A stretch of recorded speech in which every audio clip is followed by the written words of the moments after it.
Hello and good evening. Tonight we are reading Jane Austen's Pride and Prejudice, chapter 58. Instead of receiving any such letter of excuse from his friend, as Elizabeth half expected Mr. Bingley to do, he was able to bring Darcy with him to Longbourn before many days had passed, after Lady Catherine's visit. The gentlemen arrived early, and before Mrs. Bennet had time to tell him of their having seen his aunt, of which her daughter sat in momentary dread, Bingley, who wanted to be alone with Jane, proposed their all walking out. It was agreed to.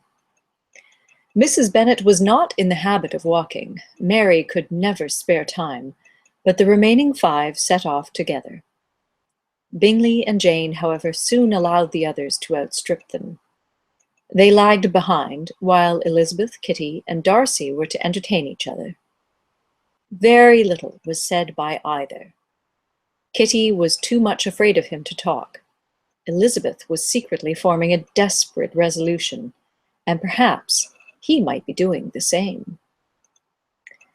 They walked towards the Lucases because Kitty wished to call upon Maria, and as Elizabeth saw no occasion for making it a general concern when Kitty left them, she went boldly on with him alone. Now was the moment for her resolution to be executed, and, while her courage was high, she immediately said, "Mr. Darcy, I am a very selfish creature, and, for the sake of giving relief to my own feelings, care not how much I may be wounding yours. I can no longer help thanking you for your unexampled kindness to my poor sister. Ever since I have known it, I have been most anxious to acknowledge to you how gratefully I feel it. Were it known to the rest of my family, I should not have merely my own gratitude to express." "I am sorry, exceedingly sorry," replied Darcy in a tone of surprise and emotion, "that you have ever been informed of what may, in a mistaken light, have given you uneasiness. I did not think Mrs. Gardiner was so little to be trusted. You must not blame my aunt. Lydia's thoughtlessness first betrayed to me that you had been concerned in the matter, and, of course, I could not rest till I knew the particulars.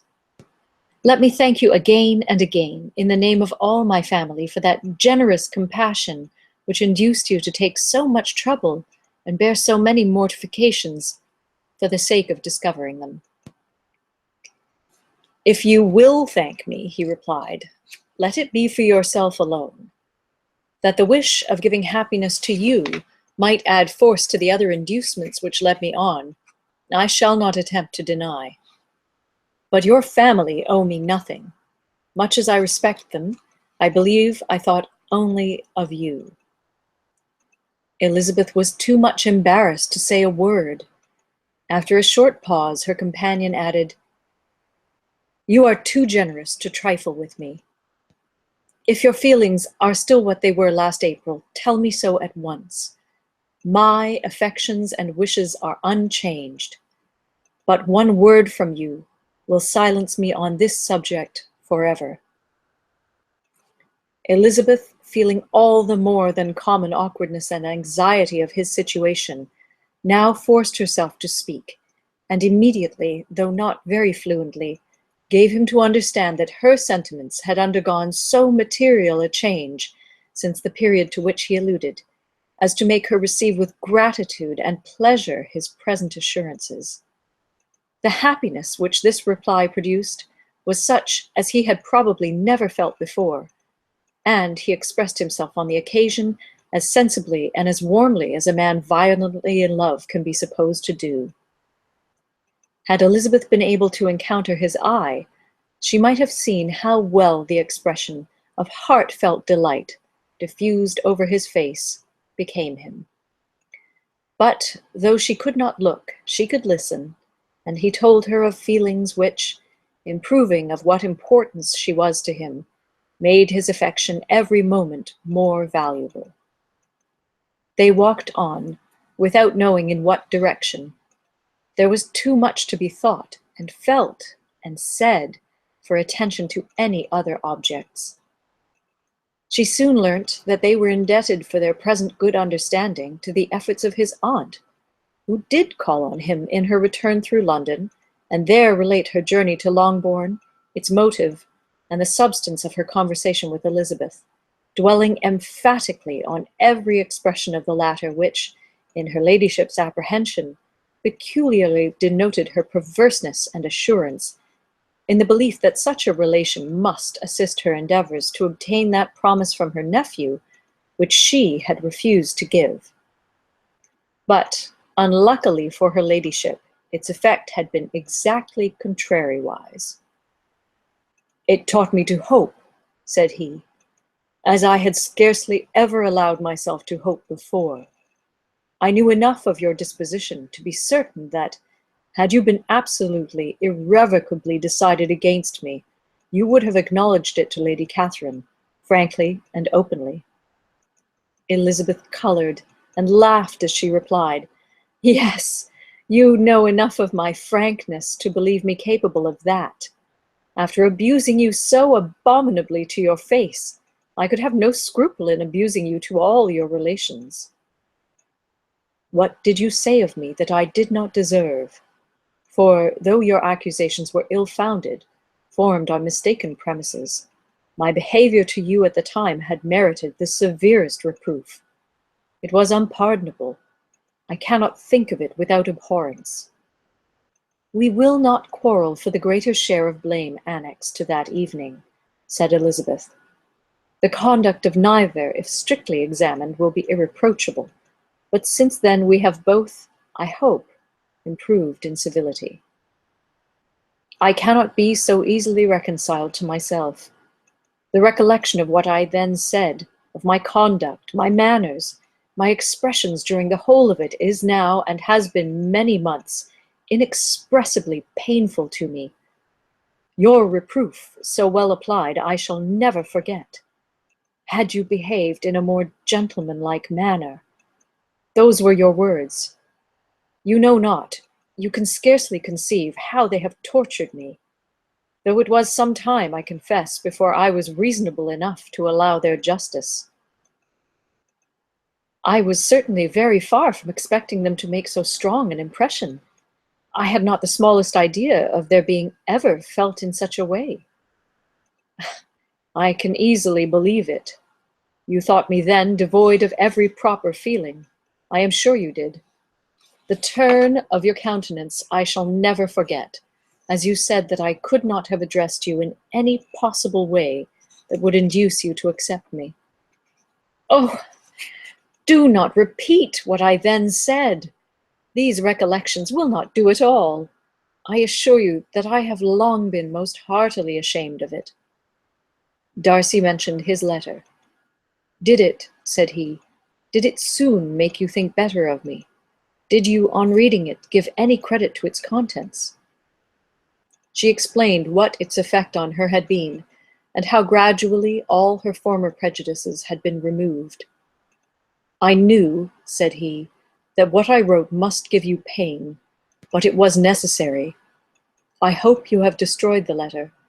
There was one part, especially, the opening of it, which I should dread your having the power of reading again. I can remember some expressions which might justly make you hate me. The letter shall certainly be burnt, if you believe it essential to the preservation of my regard. But though we have both reason to think my opinions not entirely unalterable, they are not, I hope, quite so easily changed as that implies." "When I wrote that letter," replied Darcy, "I believed myself perfectly calm and cool, but I am since convinced that it was written in dreadful bitterness of spirit." "The letter, perhaps, began in bitterness, but it did not end so. The adieu is charity itself. But think no more of the letter. The feelings of the person who wrote and the person who received it are now so widely different from what they were then, that every unpleasant circumstance attending it ought to be forgotten. You must learn some of my philosophy. Think only of the past as its remembrance gives you pleasure." "I cannot give you credit for any philosophy of the kind. Your retrospections must be so totally void of reproach that the contentment arising from them is not of philosophy, but, what is much better, of ignorance.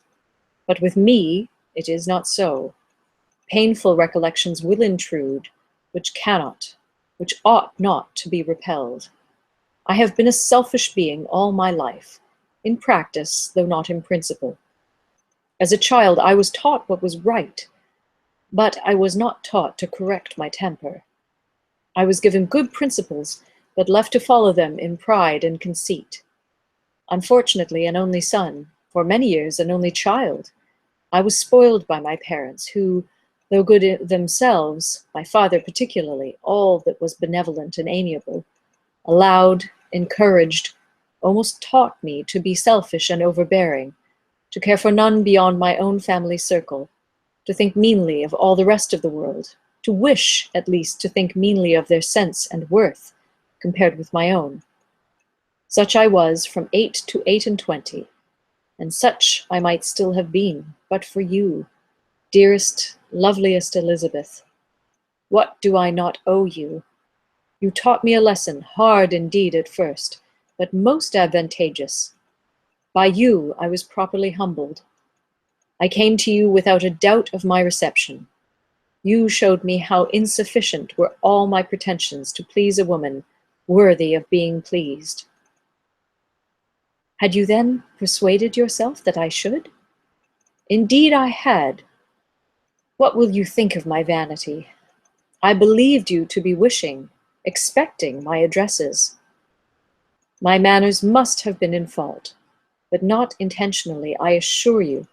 I never meant to deceive you, but my spirits might often lead me wrong. How you must have hated me after that evening.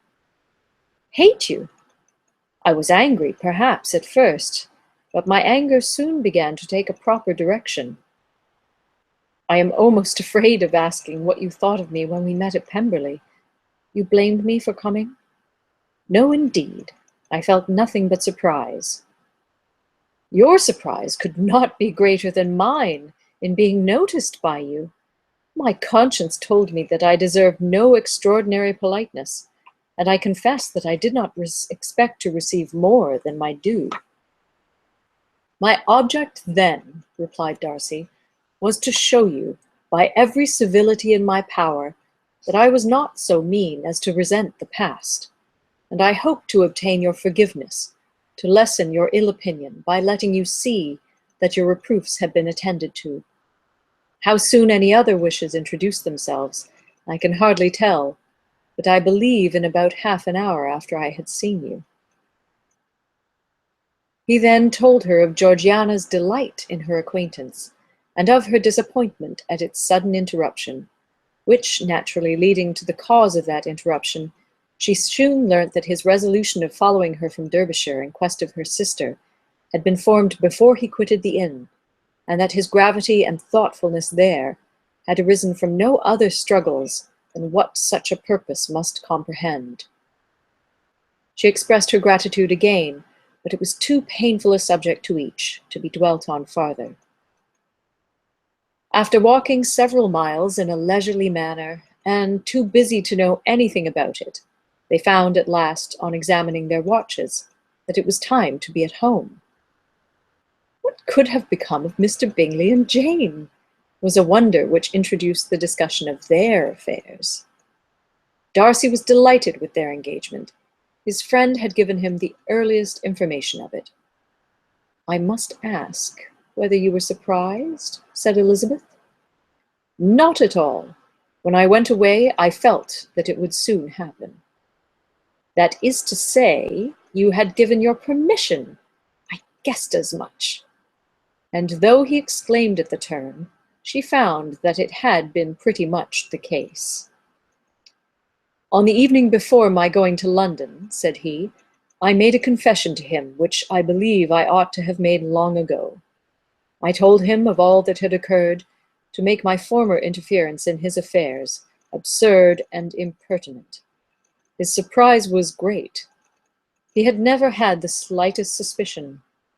I told him, moreover, that I believed myself mistaken in supposing, as I had done, that your sister was indifferent to him, and as I could easily perceive that his attachment to her was unabated, I felt no doubt of their happiness together. Elizabeth could not help smiling at his easy manner of directing his friend. "Did you speak from your own observation," said she, "when you told him that my sister loved him, or merely from my information last spring?" "From the former. I had narrowly observed her during the 2 visits which I had lately made her here, and I was convinced of her affection." "And your assurance of it, I suppose, carried immediate conviction to him?" "It did.